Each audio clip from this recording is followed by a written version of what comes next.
Merci beaucoup donc, pour cette présentation introduction. Ça me touche vraiment parce que c'est la première fois qu'on se rencontre, Nicolas. Donc, je suis très heureux d'être enfin là. Effectivement, c'est la troisième fois que je suis invité de suite. Ça fait plaisir. Donc, le titre donné pour la conférence n'a plus rien à voir avec ce que je vais présenter parce que ça présente ce que j'espérais faire il y a 2 ans et le titre actuel représente ce que j'ai malheureusement seulement réussi à faire depuis. Donc c'est un exposé récréatif à l'usage des étudiants. Et première leçon pour ceci, soyez ambitieux mais conscients que ça peut ne pas marcher.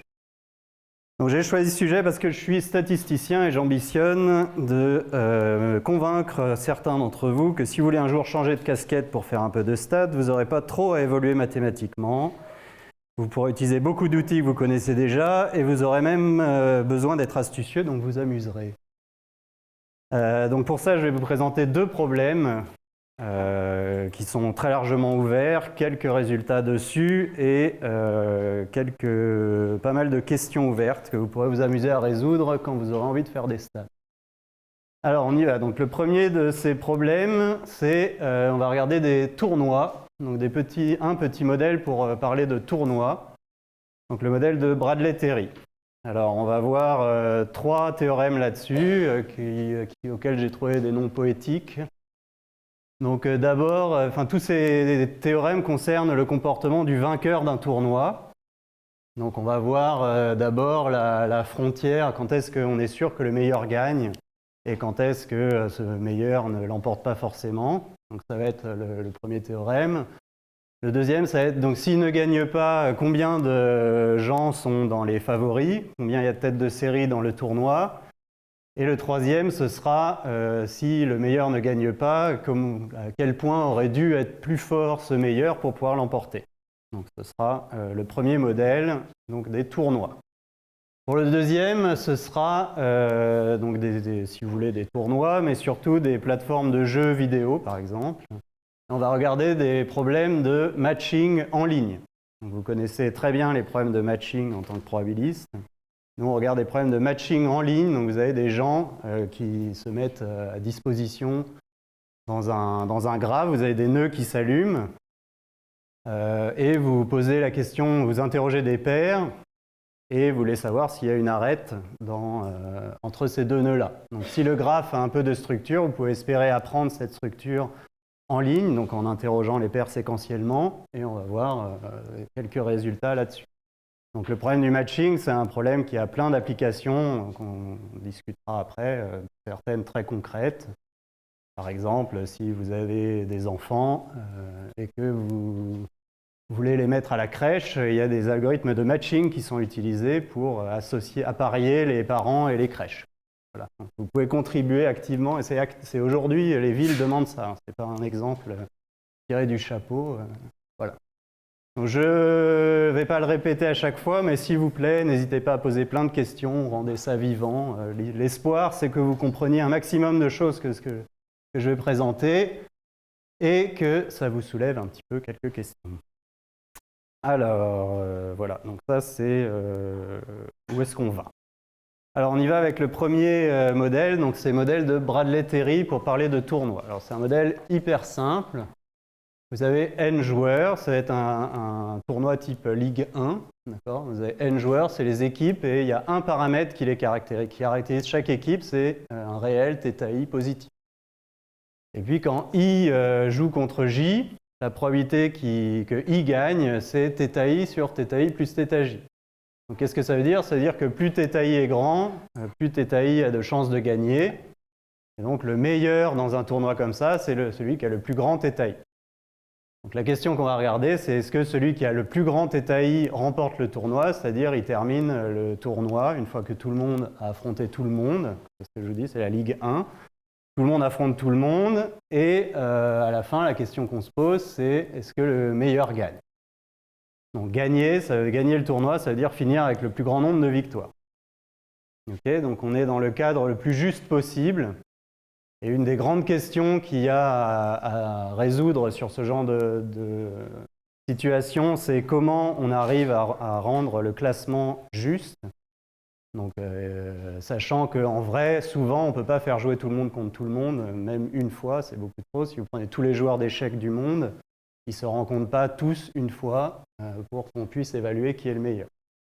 Donc, vous avez des contraintes en vrai de sparsité, vous ne pouvez pas faire jouer tout le monde contre tout le monde. Et comment est-ce qu'on fait pour rendre le classement juste à la fin? C'est les questions qui intéressent les gens dans les applications. Okay, donc le modèle, voilà. θi, un paramètre par personne, un réel, positif, et plus θi est grand, plus j'ai de chances de gagner. La question, est-ce que le meilleur gagne? Est-ce que le plus grand θi finit avec le plus grand nombre de victoires? Alors, on va s'intéresser à une asymptotique quand le nombre de joueurs grandit, tend vers l'infini.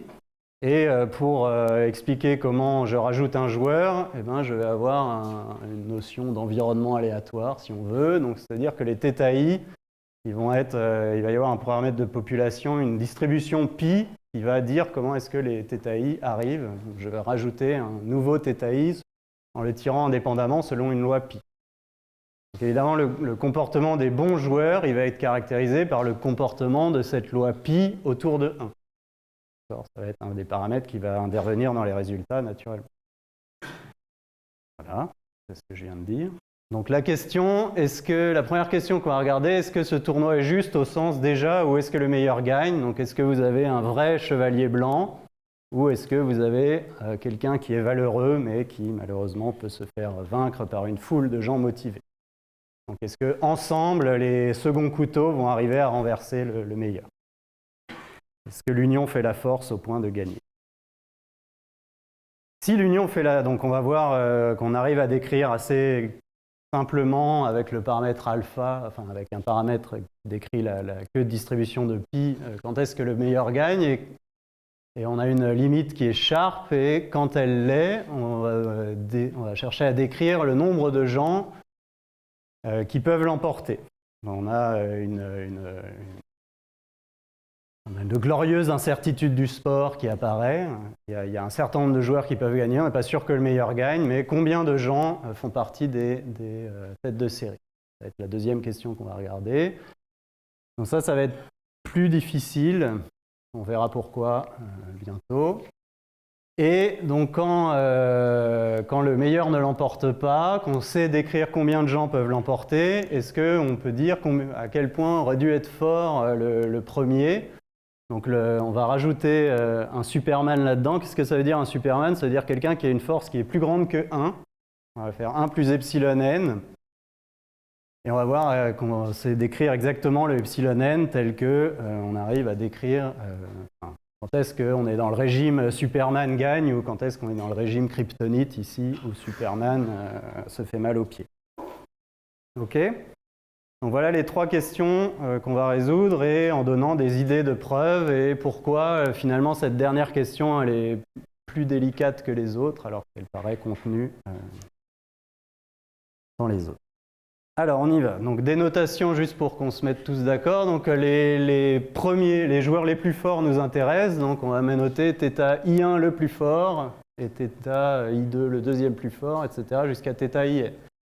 Donc la première quantité qui va nous intéresser, c'est le score de I1, donc, qui va être la somme des résultats de I1 contre tous ses adversaires.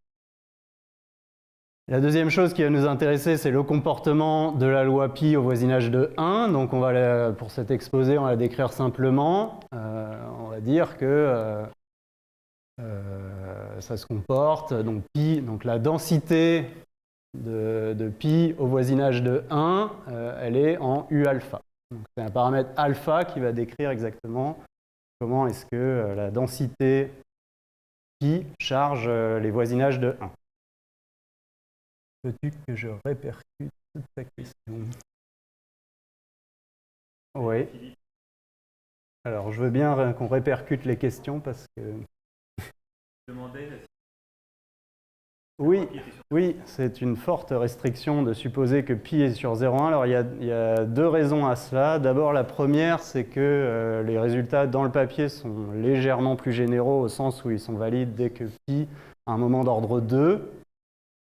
Et pourquoi on est dans ce régime-là? C'est parce que dans ce régime-là, il y a une certaine accumulation des meilleurs joueurs qui fait qu'il n'y a pas un écart tel entre le premier et le deuxième qu'il y a une chance que les seconds arrivent à renverser le premier.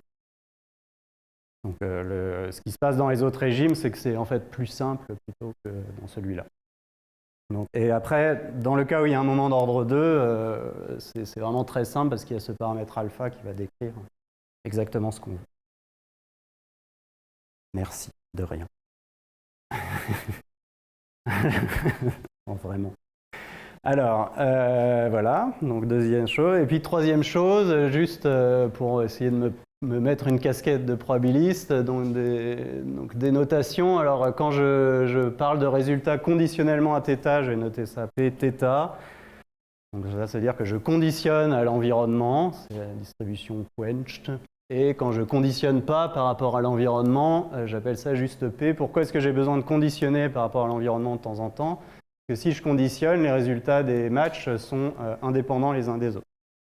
Alors que sinon, il y a des dépendances dans tous les sens et c'est casse-pied. Donc parfois, c'est plus simple. Voilà. Voilà. Ça, c'est les notations. Les questions, j'espère que c'est clair. Les notations, c'est clair. On y va. Donc le premier résultat, quand est-ce qu'on est dans le régime? Alors là, c'est Eliud Kipchoge. Eliud Kipchoge, c'est un marathonien. Chaque fois qu'il court une course, il gagne. Donc, si vous êtes tennisman, vous prenez Djokovic, c'est pareil. La façon de faire que Djokovic ne gagne pas, c'est qu'il ne participe pas au tournoi. Voilà. Donc, bref, là, on est... donc pourquoi est-ce que c'est quand alpha est grand que ça se passe? Parce que quand alpha est grand, ça veut dire que la queue de distribution, elle est écrasée. Ça veut dire que le premier est plus loin du deuxième. Donc si alpha est suffisamment grand, on s'attend à ce que le meilleur gagne. Et effectivement, si alpha est plus grand que 2, on est capable de montrer que le premier va gagner. Donc on va voir la preuve de ça. C'est rigolo, c'est pédestre. On fait ça à la main, c'est sympa. Donc question, est-ce que 2 c'est précis? Oui. Oui. Tout le monde avec tout le monde. Ouais, c'est grave complet. Non, et justement, déjà dans ce cas-là, est-ce que le jeu est juste? Donc alpha égale 2, c'est sharp. Donc on est capable de dire que si alpha est plus petit que 2, on est dans le régime le petit pousset. Donc voilà, je vous parlais du tennis, Fabrice Santoro qui gagne, David qui bat Goliath, la fameuse course du lièvre et de la tortue. Mais là, c'est pire que ça, c'est vraiment un tournoi, à la fin du tournoi. Donc on est vraiment dans le cadre ici, on ne voit rien sur le dessin, mais ça c'est le résultat du championnat de Ligue 1 d'il y a quelques années, quand Paris n'a pas gagné le tournoi. Et il s'est fait battre, c'était Lille qui a gagné, donc ça c'était surprenant, a priori, ils gagnaient à chaque fois, et là cette année-là ils n'ont pas gagné. Donc c'est vraiment, là leur alpha est devenu plus petit que 2. Le premier, enfin, peut-être qu'ils n'étaient pas les meilleurs non plus. En tout cas, ils n'ont pas gagné. Voilà, donc ce qu'on va regarder, c'est on va regarder comment on démontre la première partie de ce résultat-là. La deuxième, on va voir que ça s'inclut dans un résultat plus large. On reviendra dessus après. Alors, comment on démontre cette première partie? Donc, on suppose que alpha est plus grand que 2. On note SI, le nombre de victoires du joueur I, et Zn, le plus grand des scores parmi ceux qui ne sont pas le premier. C'est le score de tous les autres, le meilleur score de tous les autres. Évidemment, ce qui nous intéresse, c'est est-ce que le score de I1 est plus grand que le meilleur des scores des autres. Et comment on va essayer de démontrer ça? On va construire une borne inférieure pour le score de I1, ça c'est hyper facile. Une borne supérieure pour le score de I2, ça on va voir que c'est rigolo, c'est pas si facile. Et puis après, il y a des arguments pour dire que la borne inférieure, donc pourquoi il y a encore à démontrer ça? C'est parce que les premiers résultats, ils sont montrés conditionnellement à θ. Là, on va utiliser à plein que les matchs sont indépendants. Donc la borne S1 va dépendre de θ, la borne petit zn va dépendre de θ. Et après, on va voir que typiquement, S1 est plus grand que Zn, asymptotiquement. Donc si on a ces trois ingrédients, le premier gagne le tournoi. On doit en être à peu près convaincu. OK. Oui, ça va, c'est bien. Alors, donc S1, comme je vous disais, c'est facile. Vous avez une somme de Bernoulli indépendantes. Alors, le Hövding, c'est un exemple, mais vous faites ce que vous voulez comme inégalité exponentielle. Et vous avez que le score de I1, c'est ce qu'on attend ce qu'il soit. Donc, l'espérance de I1, vous avez la somme des θI1 sur θI plus θI1. Plus des déviations qui sont, enfin, moins des déviations qui sont d'ordre racine de petit n. Okay. Donc un signal qui est d'ordre n et des déviations qui sont d'ordre racine de petit n. Et puis on sait décrire très précisément ce qu'il y a devant le racine de petit n. Donc pour le deuxième, pourquoi c'est un petit peu plus délicat? C'est parce que vous avez un max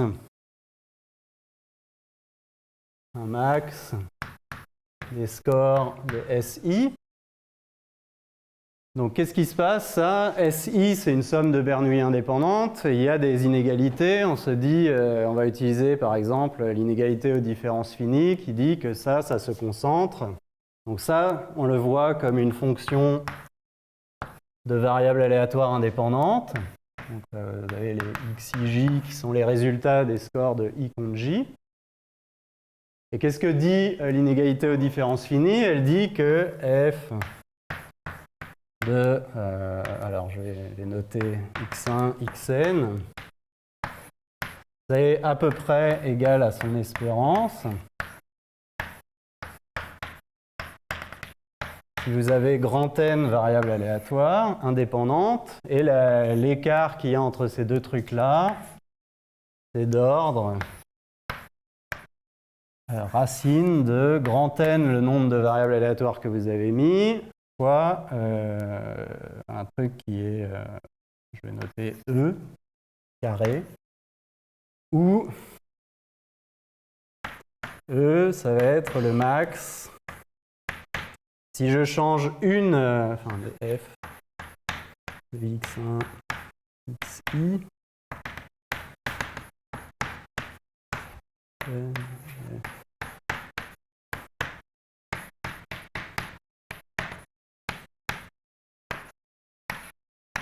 okay, donc je change une des variables aléatoires et je regarde de combien bouge ma fonctionnelle. Si ça, je majeure ça par E, alors je récupère E carré ici. Donc qu'est-ce qui se passe si si j'utilise cette inégalité-là brutalement avec tous les matchs? Petit f, c'est j'associe à tous les scores de tous les matchs le max des scores pour les seconds couteaux. La fonction f, elle est déterministe, mais f évaluée en les résultats des matchs, ça c'est aléatoire. Et la condition, c'est si je majore ça pour tous les x1, xn, xi', machin, donc ça c'est cette condition-là, ça c'est déterministe celui-là. C'est de combien peut bouger au maximum la fonction f, donc la fonction max des scores.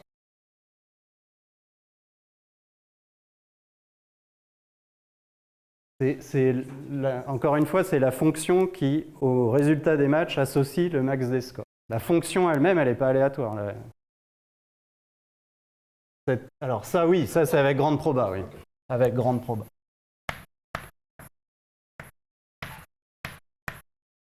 Donc c'est, si vous voulez, une proba 1 moins delta, il faut mettre log de 1 sur delta ici. Ok, donc ce qui m'intéresse, c'est ce terme-là. Parce que celui-là, il est rigolo. Donc si on le fait avec tous les matchs, on va avoir grand N qui est d'ordre petit n carré et E qui est d'ordre 1. Au pire, le maximum des scores bouge de 1 si je change le résultat d'un match. Mais par contre, j'ai petit n carré variable aléatoire, donc je me prends des déviations d'ordre petit n. Ça, c'est pas bon. On ne veut pas des déviations d'ordre petit n parce que le signal, il est d'ordre petit n et il doit être le truc principal. Donc ça ne marche pas. La deuxième idée qu'on pourrait avoir, c'est de dire je vais faire des sacs de ces variables aléatoires-là. Du moment que je fais des sacs disjoints, j'ai des variables qui sont indépendantes, donc je peux toujours appliquer ça. Alors après, c'est comment je fais des sacs. Une idée, si on pense au graphe, c'est de dire je vais prendre tous les résultats associés à chacun des nœuds, tous les scores de chacun des joueurs. Donc si je fais ça, là j'ai bien grand N qui est d'ordre petit n, mais par contre il y a des configurations où si vous avez un joueur qui a tout gagné et tous les autres qui se sont équilibrés, ils ont gagné à peu près n sur 2, en bougeant tous les scores du joueur qui avait n, bah vous faites une chute d'ordre n pour le résultat du max des scores. Donc ça c'est encore plus catastrophique parce que ça fait des déviations d'ordre n3,5, on est dans les choux. Donc qu'est-ce que c'est la solution? Pourquoi c'est not so easy? C'est not so hard non plus, parce qu'on sait qu'on fait le tournoi de la L1. Donc la L1, qu'est-ce qui se passe? Les gens, ils ont regroupé les matchs par journée de championnat. Donc c'est exactement ce qu'on va faire. Alors, une façon de faire ça, c'est d'appliquer cet algorithme-là, round robin. Donc comment ça marche? Round robin, vous mettez les joueurs en rond. Donc 1 jusqu'à 9 si vous avez 10 joueurs. Et puis 10, il va faire le tour. Donc au premier coup, il se met contre 1, et ensuite tout le monde affronte les gens en face, tout le monde affronte celui en face de lui dans la ronde. Au deuxième jour, 10, il joue contre 2, etc. Donc 10, il va jouer contre tout le monde, et puis vous pouvez vérifier que 1, bah, il va jouer contre 10 au début, après il va jouer contre 3, 5, 7, 9, après contre 2, 4, 6, 8, et au final, il aura joué aussi contre tout le monde. Et vous regardez pour tout le monde, ça marche. Donc tout le monde va affronter tout le monde si vous regroupez les matchs comme ça. Et alors là, si vous mettez dans un sac de XIJ tous les matchs qu'il y a en un jour, c'est super parce que vous avez de l'ordre de petit n jours pour que tout le monde joue contre tout le monde. Et le E, comme à chaque jour, tout le monde joue une fois, le max des scores ne peut pas bouger de plus de 1. Donc là, on a des déviations d'ordre racine de petit n, on a gagné, on est content. C'était pas si difficile, ça va. Donc c'est rigolo. Voilà, et dernier truc, donc il faut majorer ça. Alors ça, pourquoi c'est pas trop méchant dans ce sens-là? Pourquoi la borne sup est plus facile que la borne inf? C'est parce que vous avez besoin de bornes supérieures finalement sur l'espérance de Zn qui est donc le max des scores. Alors c'est plutôt l'espérance du max des SI moins son espérance qu'il faut majorer.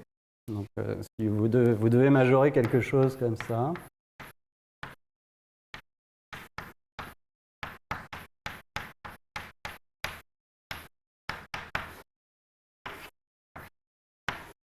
Et ces variables-là, elles sont bien concentrées. Donc vous pouvez appliquer ce trick de Pizier-Massard qui revient en gros à dire que pour majorer l'espérance du max, vous majorez ça par racine de la variance. Enfin, on va noter un sigma racine. Il y a la constante, hein, mais racine de log du nombre de joueurs qu'on a mis ici. Vous avez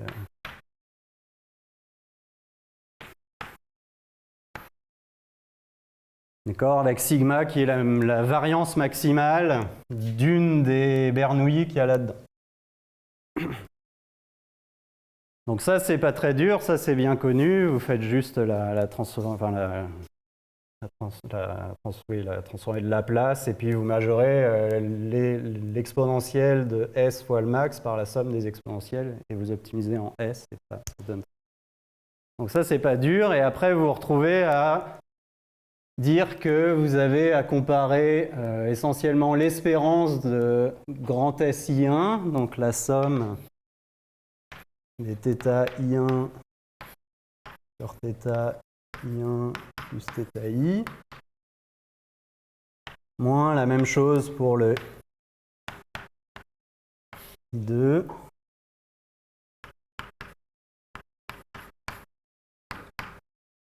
Et il faut que ça dépasse du coup cette log a priori de n le nombre de joueurs. Donc si après, donc, ça devient, vous faites le calcul direct et vous voyez que ça va dépendre de l'écart qu'il y a entre I1 et I2, entre θ I1 et θ I2. Et ça, bah, sous la condition que la queue de distribution est en alpha, c'est un calcul direct. Vous arrivez à dire que cet écart est suffisamment grand pour que ça passe au-dessus de cette borne-là.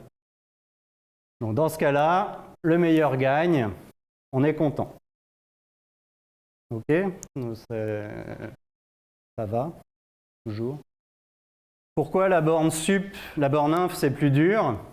C'est parce que autant ça, c'est vraiment très facile, autant ce dont on a besoin pour la borne sup, c'est de dire que c'est vraiment exactement de cet ordre-là avec la constante devant.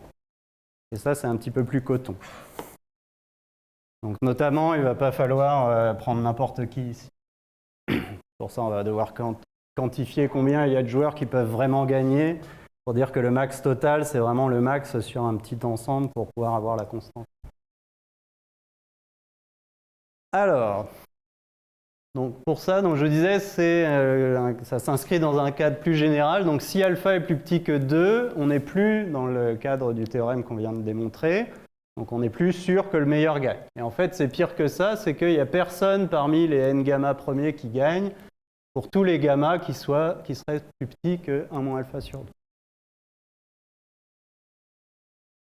La queue de pi, ouais. C'est la densité de pi. C'est la densité de pi, ouais. C'est la densité.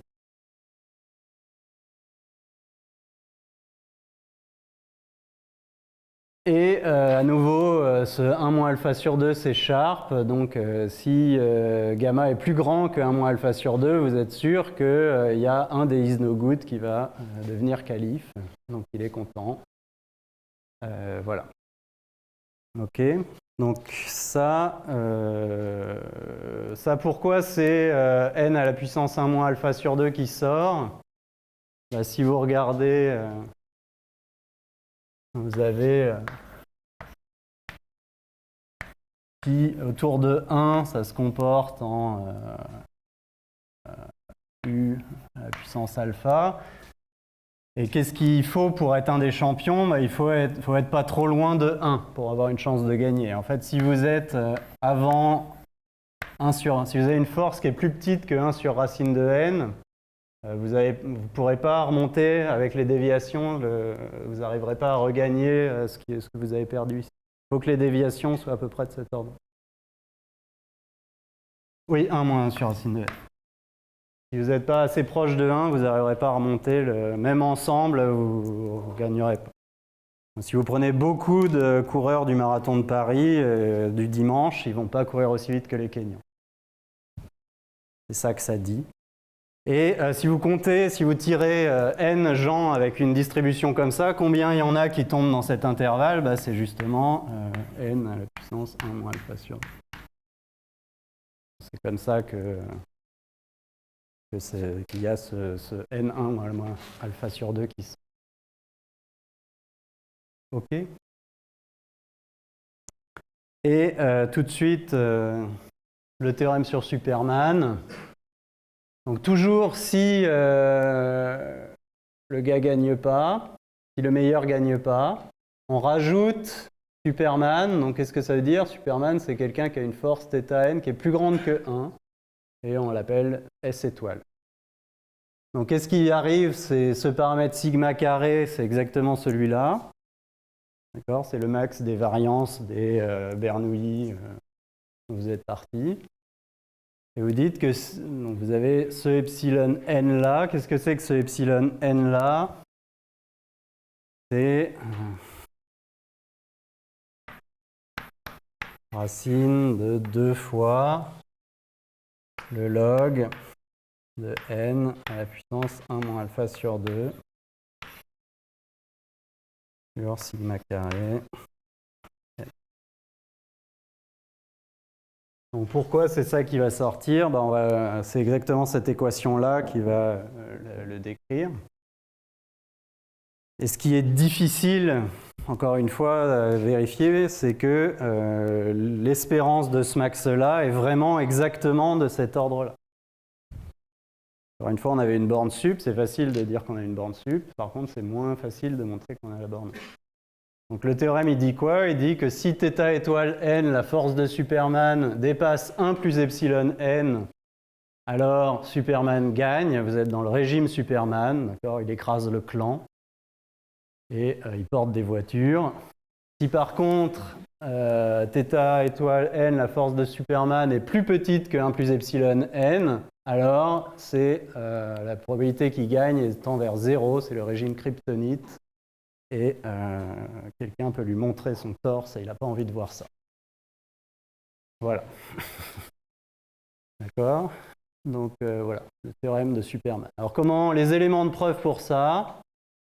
Donc la première étape, c'est passer du max sur tout le monde au max sur les têtes de série. Donc ça, c'est dire ceux qui ont une force plus petite que ça n'ont aucune chance. Et ça, on peut le faire avec une borne sub brutale comme ça. On peut mettre log n. Si on est suffisamment loin, on sait que les gens ne gagneront pas. Vous disqualifiez la masse des coureurs du marathon de Paris, là, ce que je vous disais. C'est pas là-dedans que vous allez trouver le meilleur. Ça, c'est deuxième leçon pour les étudiants. Si vous cherchez vos clés, c'est plus facile de les chercher sous l'arbre où vous les avez perdus que dans tout le monde entier. Donc pour calculer l'espérance du max pour tout le monde, c'est plus dur que calculer le max pour juste les bons. Alors ensuite, il faut calculer à peu près le nombre de bons joueurs. Donc ça, c'est ce que je vous disais. Combien il y en a qui tombent là-dedans? Alors c'est pas très dur de trouver ça. Donc, ça, c'est combien il y a de têtes de série au marathon. Voilà. Pardon? Donc voilà, vous regardez combien il y a de coureurs dans le groupe de Bekele, qui est un très bon coureur à pied aussi. Combien il y a de têtes de série? Voilà. Donc la taille... Ça va vous donner la taille de ce truc-là. Donc, un paramètre clé, parce que c'est ce paramètre qui va sortir ici. Ensuite, vous utilisez de la concentration. Alors, il faut des outils plus ou moins évolués, mais moralement, c'est essentiellement ce dont on a parlé. Donc, on va voir que le score, nous, ce qu'on a, c'est ça, a priori. On va dire que ça, c'est essentiellement son espérance. Et pareil, le score de I1, c'est essentiellement ça, à des termes de fluctuation qui vont être d'ordre plus petit que ça. Donc tout va se passer si on comprend cette équation. Et le dernier truc, donc, c'est vérifier que cette espérance du max, non seulement elle est majorée par ça, mais elle est vraiment exactement de cet ordre-là. Alors ça, c'est l'idée, c'est pas très compliqué. Ça vient de quoi? Ça vient du fait que l'espérance du max, donc pas si vous êtes dans ce cas bizarre, mais si vous avez des gaussiennes indépendantes standards, la borne que vous obtenez avec le truc de Pizzi-Massard, là, elle est sharp si vos trucs là sont gaussiennes et indépendants. C'est un calcul, vous faites le calcul exact, ça marche. Bien. Elle est sharp aux constantes près. Donc l'idée, c'est est-ce que on pourrait dire que ça se comporte pas trop pire que ce qui se passe quand c'est des gaussiennes indépendantes. Donc il y a deux choses. Il y a d'abord que ces variables-là ne sont pas indépendantes. Et la deuxième chose, c'est qu'elles ne sont pas gaussiennes. Bon, alors qu'elles ne sont pas gaussiennes, c'est quand même des sommes de Bernoulli, donc il va y avoir des couplages, ça va bien se passer, mais par contre, ce n'est pas indépendant, ça c'est embêtant. Donc c'est là qu'on fait un argument de découplage. L'argument de découplage, qu'est-ce qu'il va utiliser? Il va dire que ce qui se passe en vrai, donc ce qui se passe en vrai, c'est que quand I bat J, J perd contre I. Ça, c'est ce qui se passe en vrai. On va imaginer que si I bat J, ça ne veut rien dire pour J, parce que J va rejouer son match contre I de façon indépendante. Donc si on compare ces deux tournois-là, donc le score de J, c'est juste le score des jeux qu'il a fait, mais pas quand I l'affrontait, mais quand lui a affronté I. C'est bizarre, bizarrement dit, mais vous avez compris, c'est quand le truc est indépendant. Et qu'est-ce qui se passe? C'est qu'au niveau du max, le fait de savoir qu'il a tendance à plus gagner que les autres, puisqu'il a fini avec le meilleur score, vous savez que les autres ont eu plus tendance à perdre. Et donc, si les autres ont eu plus tendance à perdre, son score à lui a eu tendance à être mieux. Et en fait, on arrive à démontrer que cette espérance du max, en fait, elle est plus grande que ce qu'elle serait si les jeux étaient indépendants. Donc il y a une petite perte, il faut faire attention à certains cas, mais on arrive, grosso modo, c'est l'espérance du max dans le vrai tournoi, elle est plus grande que l'espérance du max dans le tournoi où tout le monde rejoue son score indépendamment les uns des autres. Et une fois qu'on a montré ça, on n'a plus qu'à dire le couplage avec le gaussien, etc. Et ça marche.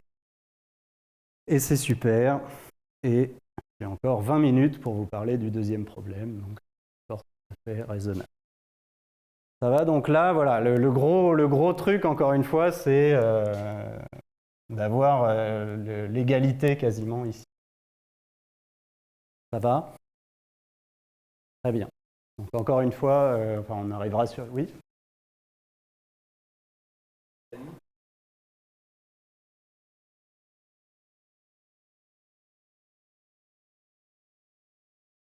Ouais. Ouais, ouais. Alors oui, faut quand même aller jusqu'à racine, enfin n puissance, truc comme ça. Donc c'est possible. Et ça donnerait probablement une façon de traiter bien le cas où alpha égale 2, quoi. Parce que là, ce qui manque, c'est on a fait les cas faciles, quoi. On s'est donné de la marge au-dessus, en dessous, et voilà. Maintenant.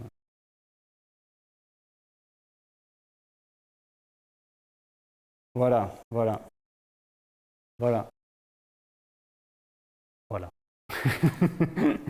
Donc c'est pour ça, il y a de la place pour faire des choses, pour des probabilistes engagés dans la cause de se rapprocher des statisticiens.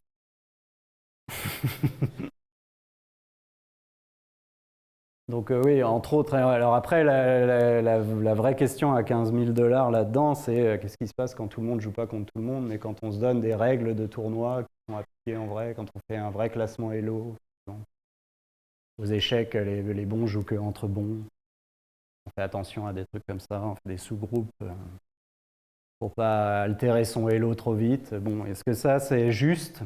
Étudier la fairness de ces tournois-là, c'est intéressant. Il y a les tournois suisses aussi, j'ai entendu. On verra ce que c'est, j'ai une illustration après. J'ai plus de zapette, c'est pas grave. J'ai plus non plus rien. Ça commence à être grave. Si, j'ai quelque chose. Donc on va parler du matching. Alors je ne vais pas parler du matching en général, je vais parler d'un modèle de graphe aléatoire très particulier que tout le monde connaît et sur lequel le problème du matching commence à être intéressant. Donc c'est le modèle de bloc stochastique. Donc qu'est-ce que vous avez? Vous avez n nœuds qui vont représenter les joueurs. Vous avez deux communautés, les démocrates et les républicains. Alors les démocrates sont en bas là-dessus, pas terrible comme analogie. Les rouges et les bleus, qui vont s'appeler C1 et C-1. Et donc voilà, c'est une partition en deux communautés à n sur 2 nœuds. Et puis vous tracez aléatoirement des arêtes entre ces nœuds. Donc entre deux nœuds bleus, il y a une probabilité P d'avoir une arête. Entre deux nœuds rouges, il y a une probabilité P d'avoir une arête. Et entre un nœud rouge et un nœud bleu, il y a une probabilité Q d'avoir une arête. Et P est strictement plus grand que Q. C'est le modèle de bloc stochastique à deux communautés conditionnelles, je ne sais pas quoi. C'est celui-là que je vais regarder. Alors, qu'est-ce que c'est le problème du matching dans le modèle à bloc stochastique? Donc vous êtes l'algorithme et vous connaissez les nœuds, ça c'est les joueurs qui sont disponibles sur votre plateforme de jeux vidéo. Et vous ne connaissez pas les arêtes de ce graphe. Donc qu'est-ce que vous faites? À tous les temps t, vous proposez des matchs. Proposer un match, ça veut dire, vous dites à deux joueurs, vous allez jouer ensemble. Donc ça, c'est faire une requête sur une paire.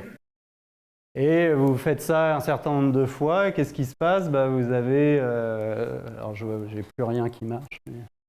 Là-haut, voilà, ici, il y a des paires pour lesquelles vous avez vu des arêtes. Et puis en rouge, là, c'est des paires pour lesquelles vous n'avez pas vu d'arête.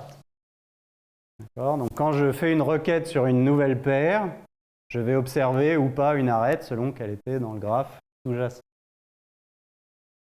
Donc en termes de problème d'apprentissage en ligne, ce qui nous intéresse, c'est la récompense qu'on reçoit. Alors là, la récompense, ça va être un truc très simple, ça va être 1 si j'ai vu une arête et 0 sinon. Vous pouvez imaginer des trucs plus compliqués si vous voulez, mais ça ne change pas essentiellement.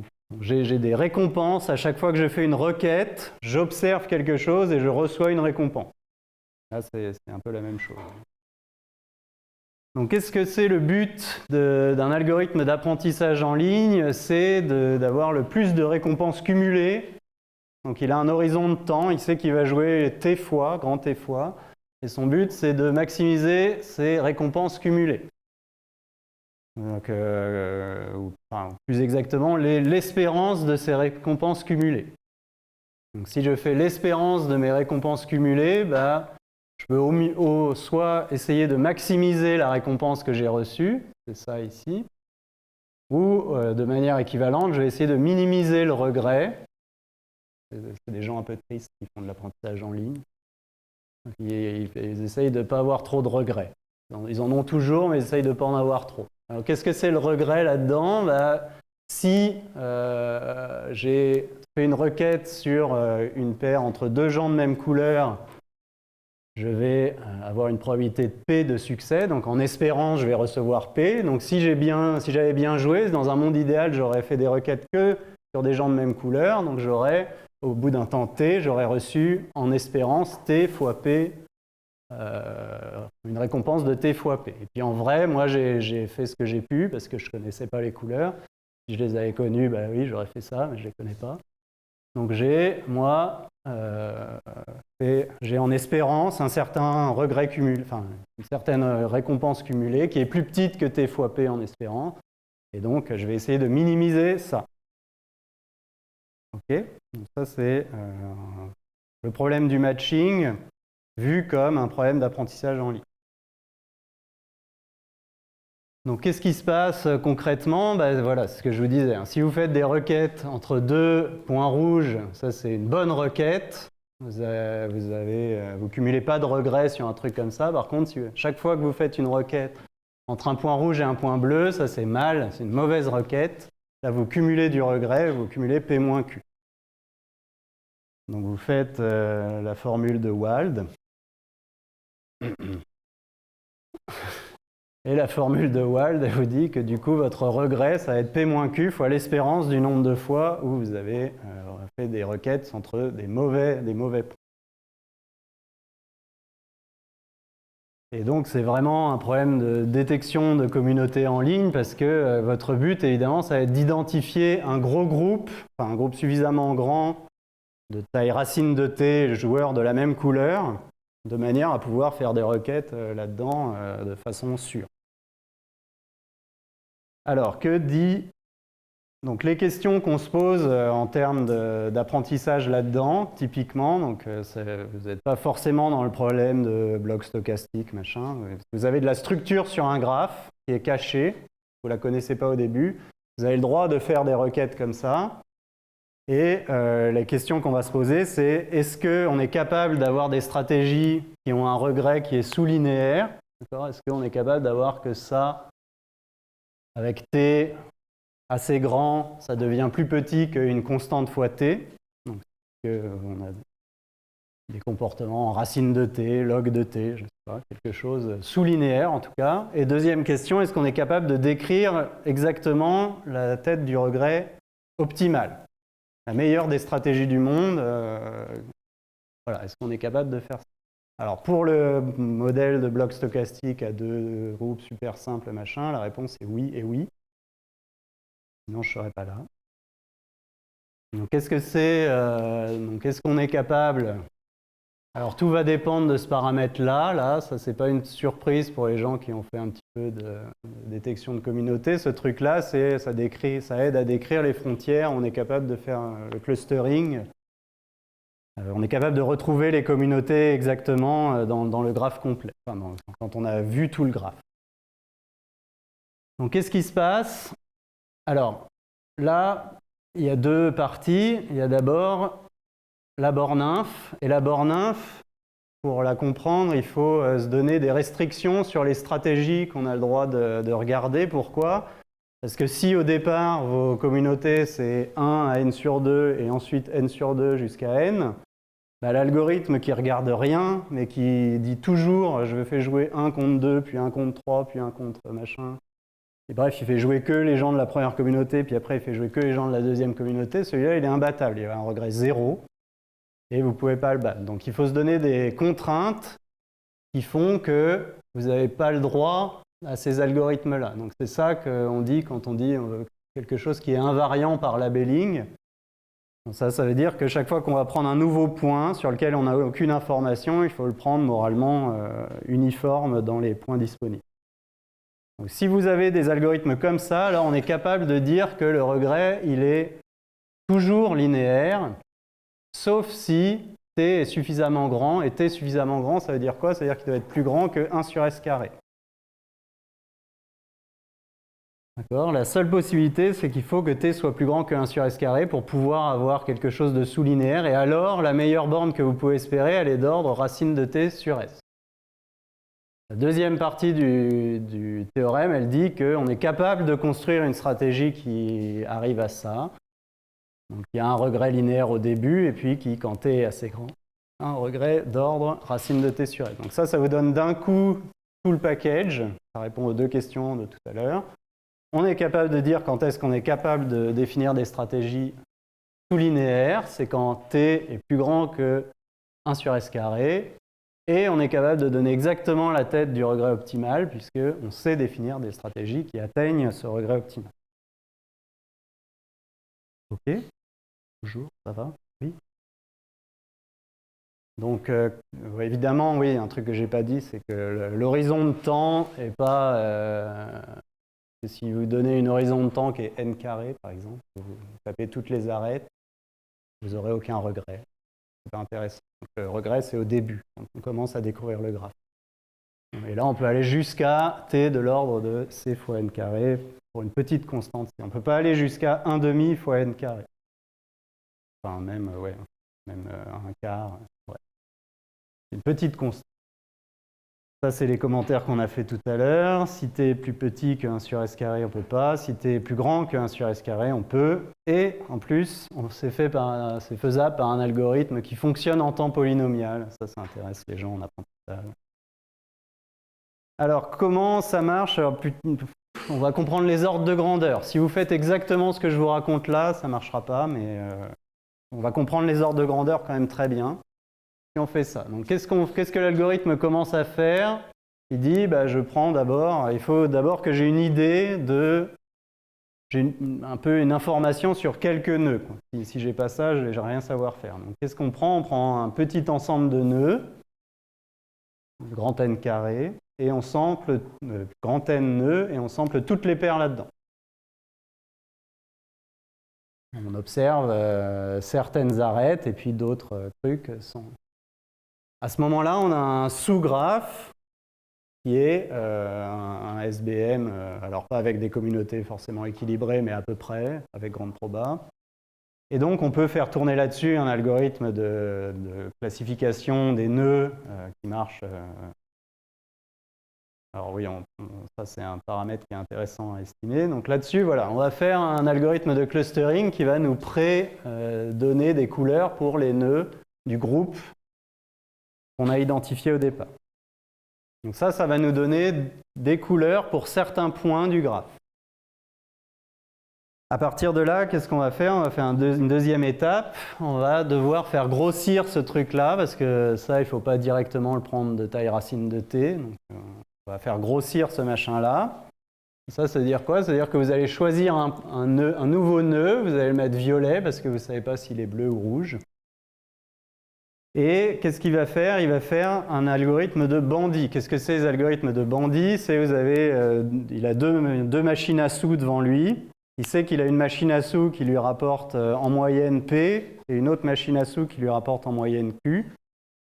Il va jouer à ça et son but, ça va être de minimiser le regret dans ce problème d'apprentissage en ligne qui lui est ultra classique. Donc il y a toute une littérature qui fait ça. Et donc il va taper un peu dans les deux communautés au départ, jusqu'à se faire une idée dans laquelle il a intérêt de taper beaucoup, et puis après il va taper complètement là-dedans. C'est ça l'algorithme de Bandy. Et il fait ça en comparant la moyenne empirique. Qu'est-ce que c'est le bras? C'est une paire entre le violet et une couleur. Une paire entre le violet et la couleur bleue, c'est sa première machine. Et la deuxième machine, c'est toutes les paires entre le violet et la rouge. Donc il tape comme ça, il regarde quand est-ce que la moyenne empirique vers la couleur bleue et vers la couleur rouge dépasse son estimé de P plus Q sur 2 est donné ici. Et quand il en a une qui commence à passer au-dessus, il ne joue plus que celle-là et il ne fait plus de regrets et il est content. Donc ça, il va le faire aussi longtemps qu'il peut. Donc il a une horizon de temps petit ht.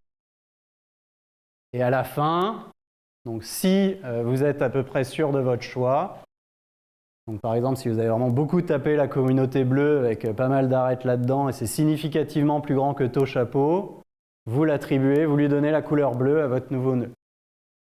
Pareil avec la couleur rouge, et puis il y a des zones grises, dans ce cas-là, il faut jeter le nœud. Vous n'êtes pas sûr, si vous n'êtes pas sûr, vous jetez. C'est ça la grosse différence avec ce que je raconte. Donc comment on calcule le regret de cette stratégie-là? Au début, vous avez de l'ordre de n carré mauvaise paire que vous avez samplé.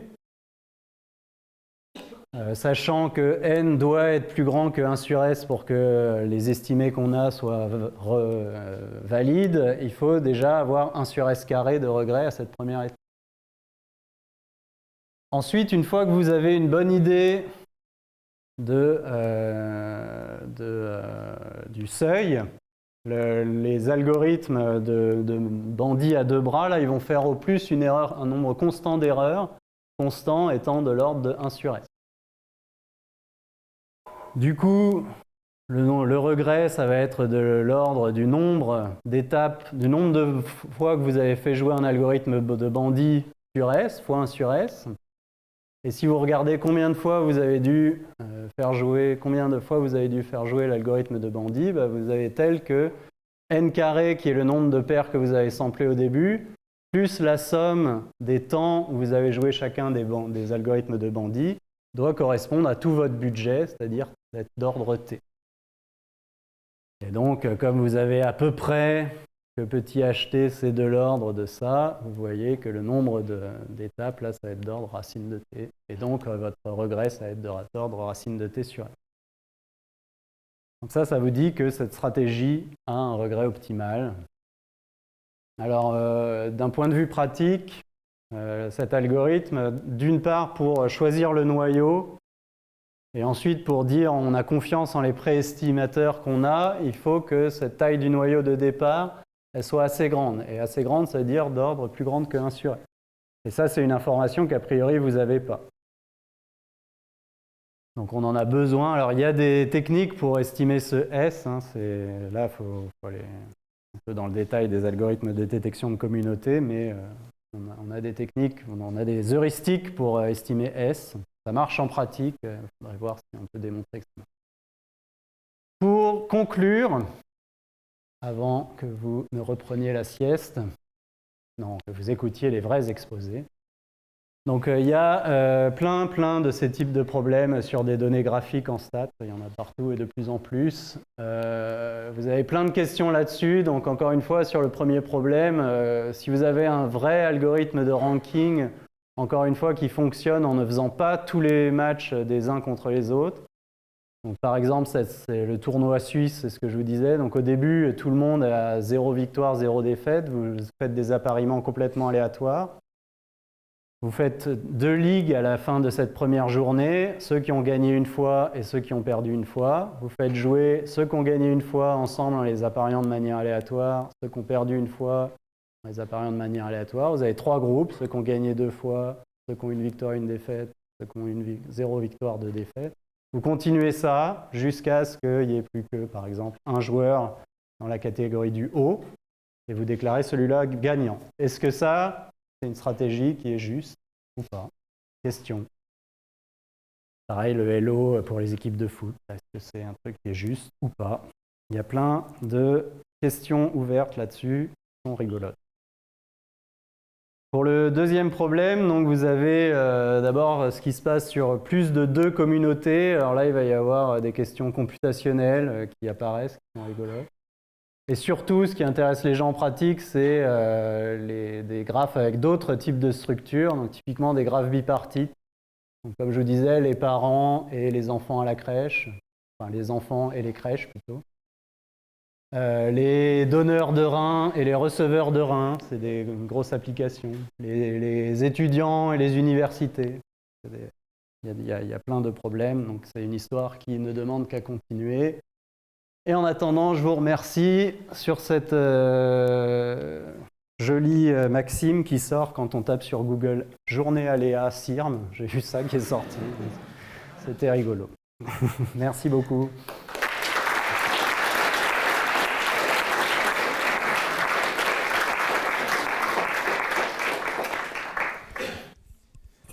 Merci Mathieu pour cet exposé de statistiques. Des questions ?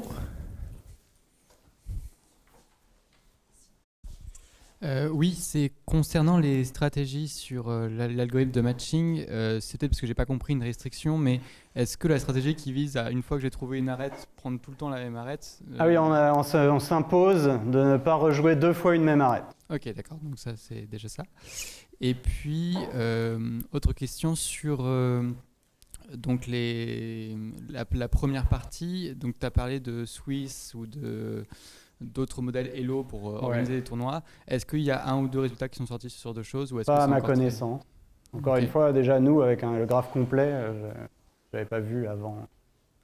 Ok, et enfin, tu avais parlé de calendrier dans ton titre. Est-ce qu'on peut juste savoir de quoi ça parlait? Alors les calendriers, ça c'est pour... ça avait à voir avec... ça marche. Ça avait à voir avec... 2024 Bientôt. Là. Ah, il est plus. Pourquoi il y est plus? Là. Ça c'était. On a dit ça marche. Ça marche avec le round robin tournoi. En vrai, les gens ils font d'autres choses que ça. Et à quel point le résultat est robuste. Enfin, si on arrête le tournoi à petit K journée, où est-ce qu'on en est? Est-ce que ça c'est rendable juste ou pas? C'était ça les problèmes de calendrier. Et on a dévié sur le matching parce qu'il y avait plus de problèmes où les gens vraiment cherchaient des bons partenaires de jeu que des choses où nous, a priori, on impose le calendrier. Ouais, c'est pour les tournois. Est-ce qu'on sait dire des choses quand alpha égale 2? Alors, ça, c'est... Non, enfin, moi, je ne sais pas dire. Maintenant, c'est une question, je pense, qui est complètement attaquable par des gens plus qualifiés que moi, qui sont probablement nombreux ici. Mais moi, je ne sais pas dire. Et je ne crois pas que ce soit dit. S'il y a d'autres questions, gardez-les pour le café. Et on passe au suivant. Merci encore.